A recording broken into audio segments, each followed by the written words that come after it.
সালের মার্চ মাসে 24শে মার্চ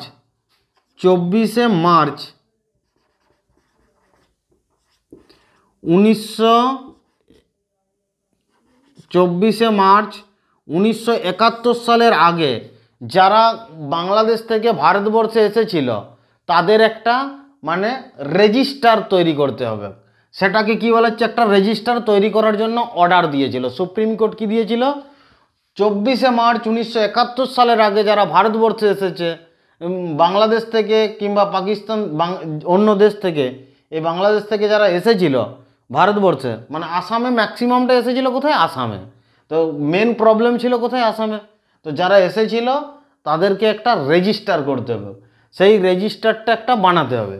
তো রেজিস্টারটা বানানোর জন্য, তো রেজিস্টারটাকে যে বানানো হবে সেটাকে কি বলা হয়েছিল না, এনআরসি, ন্যাশনাল রেজিস্টার সিটিজেনশিপ।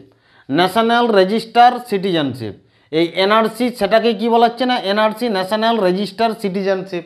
তো এই রেজিস্টারে তাদের নামগুলোকে লিখতে হবে, তাদেরকে আইডেন্টিফাই করতে হবে।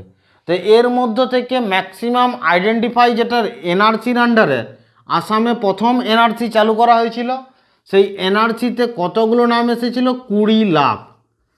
20 লাখ তাদের নাম পাওয়া গেছে এনআরসিতে। 20 লাখ লোকের নাম পাওয়া গেছে। এই 20 লাখ লোকের মধ্যে 7 থেকে 8 লাখ হচ্ছে কত? 7 থেকে 8 লাখ হচ্ছে কি মুসলিম।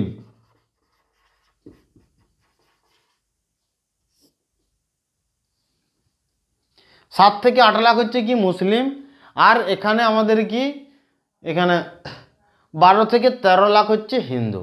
তো যারা হিন্দু আছে, এটা হচ্ছে এনআরসি, বোঝা গেল এনআরসি কি। আর এখানে সিটিজেনশিপ অ্যামেন্ডমেন্ট অ্যাক্ট কি। এরপর এর মধ্যে যে 12 থেকে 13 লাখ যে হিন্দু আছে, হিন্দু শুধু হিন্দু না, হিন্দু, বৌদ্ধ, শিখ, খ্রিস্টান যারা আছে, সেই সমস্ত ধর্মের লোকরা কি হবে না, সিটিজেনশিপ অ্যামেন্ডমেন্ট